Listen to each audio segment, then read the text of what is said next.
Seguimos en este foro, Construcción y Desarrollo de un País Mejor, y vamos a dialogar al respecto, su participación importante con la congresista Susel Paredes. Muchas gracias por estar en el RCR. No, un gusto para mí. Es muy importante el diálogo, ¿no? Es muy importante porque es la única ruta para la construcción. El diálogo siempre es constructivo, pero debe basarse en la verdad, en la confianza, en el respeto y en la racionalidad de lo que te dice. Yo no puedo dialogar con alguien que sé que me está mintiendo.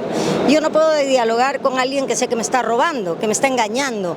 Entonces, el diálogo que el origen de la palabra es palabra razonable. Eso significa diálogo.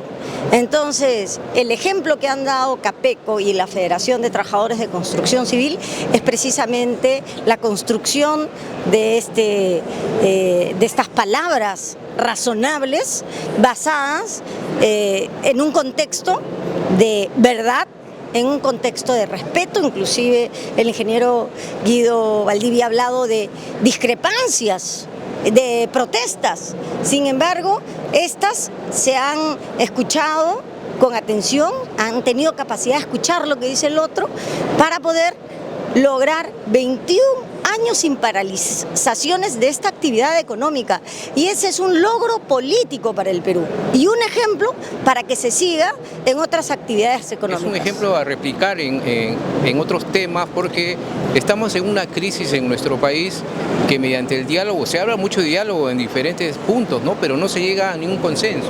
Es que el diálogo tiene que basarse en eso, pues, en la verdad, en la razonabilidad de las palabras que se usan y en la confianza. Pero la confianza solo se construye con el respeto, y el respeto se conquista a lo largo del tiempo, ¿no? Entonces, este es el camino para que otras actividades económicas como la minería, como la agroindustria, como la pesquería, abran la posibilidad de hacer la negociación por rama, que no le tengan miedo, porque es exitosa, pero tiene que basarse en estos fundamentos que le he explicado. Pero eso cambiaría al Perú, cambiaría al país absolutamente.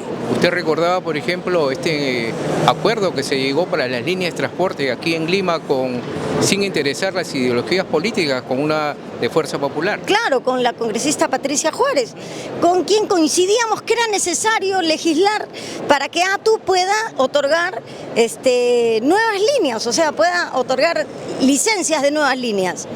Y nadie entendía, pero nosotras, que éramos tan distintas políticamente, al conocer la ciudad pudimos estar de acuerdo para poder aprobar esa ley que le ha favorecido a la ciudad, porque mientras tú no legalices una situación que ya existe, le abres el espacio a la informalidad, y la informalidad es el caldo de cultivo para que puedan instalarse organizaciones criminales, como le decía ahora al ingeniero Guido Valdivia. O sea, cuando hay territorios del Estado, terrenos del Estado gigantescos, y el Estado no hace nada, ¿qué pasa? Se invade. Y cuando se invade, ¿qué ocurre? Tráfico de terrenos. Y si hay tráfico de terrenos, se construye como sea, donde sea. Entonces, ¿cuánto va a costar poner agua? ¿Cuánto va a costar poner luz, vialidad? Entonces, desde mi punto de vista, es que los terrenos del Estado, que no tienen en este momento destino, que no tienen en este momento ningún plan, hay que entregárselo al sector privado para hacer viviendas sociales. Y no necesariamente el sector privado son los empresarios. Son los empresarios, pero también pueden ser la federación, los trabajadores. Porque mientras tú tengas una actividad formal, el crimen no entra.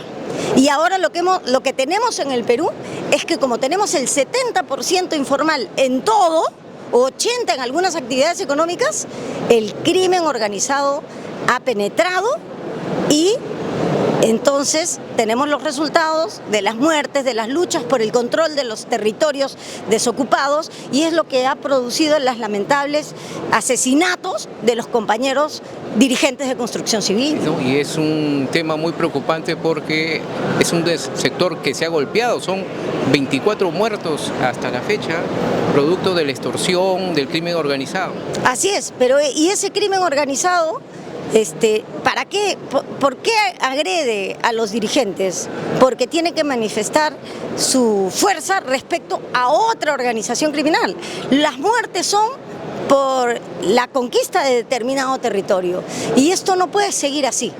El gobierno parece que ha minimizado un poco esta situación de la inseguridad ciudadana. Bueno, yo creo que ahora mismo que estamos, que aquí hay una marcha gigantesca en la carretera Panamericana Norte, desde señoras que tienen su bodeguita, su puesto en el mercado, las señoras de las ollas, los transportistas, y está llena la carretera Panamericana Norte en dirección al Congreso de la República. El premier ha dicho que esto es básicamente, está detrás las situaciones políticas, agrupaciones de derechos humanos, ha criticado un poco. Mira, para mí lo que está detrás aquí es el miedo de la señora que tiene su puesto en el mercado, que si no paga sus 5 soles diarios, la amenaza. Realidad, ¿no? Claro, el mototaxista que mataron por atrasarse con 7 soles. Yo creo que el gobierno está absolutamente perdido, no tiene capacidad de ver lo que está pasando y esto le va a explotar en la cara. Como se ha dicho, en un mundo paralelo. En un mundo de fantasía, pero cuando uno está drogado, en algún momento se acaba el efecto y ¡blum!, te vas a dar con la cara en el suelo. Y yo creo que eso es lo que le va a pasar a Dina Boluarte. Y cuando ya no sirva, que es el día después que ella convoque a elecciones, y como el último año no se puede cerrar el Congreso, le van a tirar una patada en alguna parte del cuerpo y la reemplazarán, y el destino de esa señora no va a ser otro más que la cárcel. Finalmente, congresista, se está preparando justamente para el 24 de octubre una gran marcha en Lima, convocado por la Federación de Trabajadores de Construcción Civil, convocando a la paz y a la seguridad. Sí, claro, y yo estaré presente, porque la muerte de los compañeros no puede ser en vano. La muerte en la puerta del local histórico de la Federación de Trabajadores de Construcción Civil no puede quedar impune.